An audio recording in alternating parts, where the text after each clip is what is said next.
ये आवाज़ पे हैं, तो क्या मांगे हैं आपकी और किन मांगों को लेकर आप आज धरने पर? पूरा भारत जानता है, पूरा प्रदेश जानता है, पूरा बदायूं जानता है कि आज 9वां दिन है धरने का और बौद्ध भिक्षु कड़ाके की सर्दी में यहाँ बैठे हुए हैं। पूरे ज़िले के बौद्ध, अम्बेडकरवादी, विज्ञानवादी, तर्कवादी, संविधानवादी, मानवता से प्यार करने वाले सभी समाजों के लोग यहाँ बौद्ध भिक्षुओं का साथ दे रहे हैं, उनको खाना पहुँचा रहे हैं, पानी पहुँचा रहे हैं, उनका मनोबल बढ़ा रहे हैं।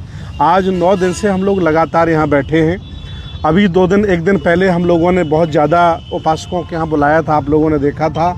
21 तारीख हम लोगों ने डेट दी है शासन प्रशासन को, लेकिन अभी तक शासन प्रशासन की तरफ से कोई सकारात्मक रवैया नहीं हुआ है।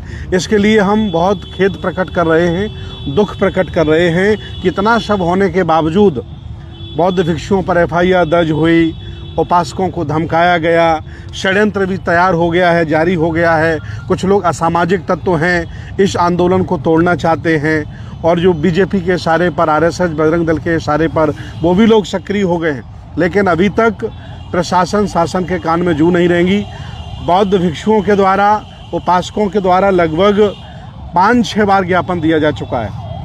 जनपद के भाजपा के बड़े बड़े नेता मुख्यमंत्री बाबा जी से मुलाकात कर चुके हैं।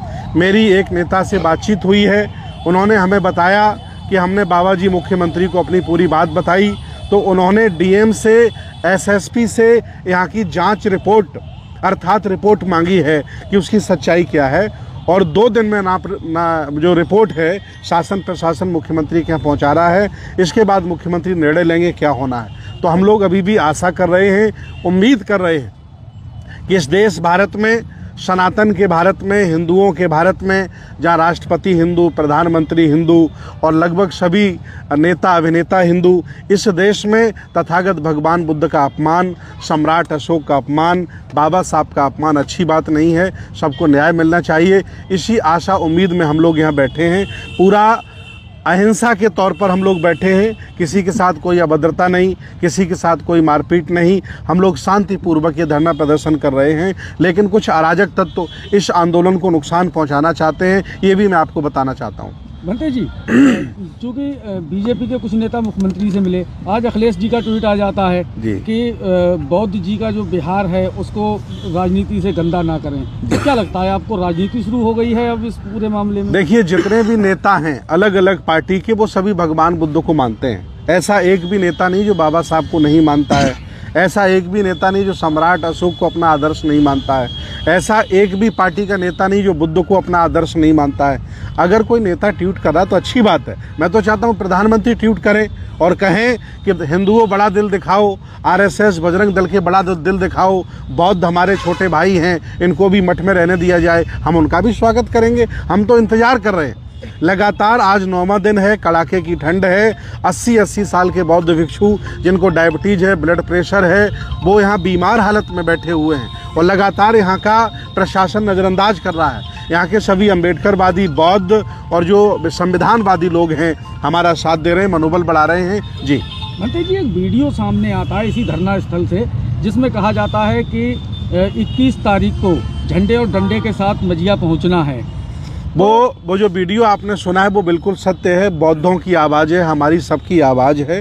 अभी हम लोग संविधान का सहारा ले रहे हैं, शासन प्रशासन की तरफ देख रहे हैं और जब हमें न्याय नहीं मिलेगा, जब हमारे साथ अपमान होगा, अभद्रता होगी और हमारे साथ दोहरा व्यवहार होगा, तो भारत के बौद्ध, प्रदेश के बौद्ध, पूरे बदायूं के बौद्ध अम्बेडकरवादी अपना हक अधिकार लेने के लिए ताला भी तोड़ेंगे और गेट भी तोड़ेंगे। ऐसा मैं आज फिर आपसे कह रहा हूं। लेकिन अभी भी हम आशा लगाए हैं, पूरी उम्मीद लगाए हैं कि शासन प्रशासन हमारी वाजिब मांगें पूरी करेगा।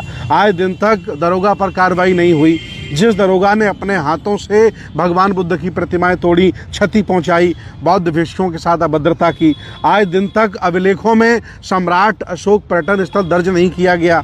जहां मुख्यमंत्री पैसा देता हो, मुख्यमंत्री घोषणा करता हो और CDO अपना साइन करता हो, DM के द्वारा सरकारी बजट आता हो और लेखपाल और तहसीलदार आखिर अभिलेखों में सम्राट अशोक पर्यटन स्थल दर्ज क्यों नहीं करता? इन पर जांच क्यों नहीं करी गई? इन पर कार्रवाई क्यों नहीं की गई? और आज दिन तक दरोगा पर कोई कार्रवाई नहीं हुई। बौद्ध भिक्षुओं को ससम्मान वापस पहुंचाने की बात पूरा बदायूं जानता है, यहाँ के सारे भाजपा के नेता जानते हैं, सभी समाजों के लोग जानते हैं कि पिछले 20-25 सालों से बौद्ध भिक्षु वहाँ रहते हैं और वहाँ भगवान बुद्ध के बाबा साहब से जुड़े हुए लगातार वहाँ कार्यक्रम होते हैं। वो जगह कोई छोटी जगह नहीं है, लगभग 48 बीघा जगह है वर्तमान में। कि कोई हमको ये भी बता रहा है कि बदायूं के जो कॉलोनाइजर हैं, बदायूं के जो लोग बीजेपी के बड़े बड़े फंड व्यवस्था कराने वाले लोग हैं, उनकी नज़र है उस ज़मीन पर। वो चाहते हैं कि बौद्ध भिक्षुओं को भगा दिया जाए, फिर वहाँ कॉलोनी बनाई जाए और कॉलोनी बना करके बड़े बड़े प्लाट बेचे जाएं। ये भी मुझे लोग बता रहे हैं, इसलिए शासन प्रशासन भी उन्हीं के साथ मिला हुआ है। अगर ऐसा हो रहा है तो ये भारत के साथ अपमान है, ये संविधान के साथ मजाक है और बौद्धों के साथ मजाक है। मैं आज भी आखिरी सवाल आपसे कि आज मझिया के ग्रामीण आप लोगों के खिलाफ धरने पर बैठ गए कलेक्ट्रेट में। वो ग्रामीण गांव के हैं, शरारती लोग हैं, मुझे खबर मिली है, एसडीएम से मेरी बात हुई है। वो लोग हमारे खिलाफ क्यों धरना करना चाहते हैं? अगर बौद्ध मठ बौद्धों को मिल जाएगा तो हम तो उन्हीं लोगों से कह रहे हैं कि बौद्ध भिक्षु बन करके आप घर परिवार छोड़ करके मठ में रहने लगिए। अगर हमें भी नहीं मिलेगा, उन्हें भी नहीं मिलेगा, तो आंदोलन करने से क्या फ़ायदा है?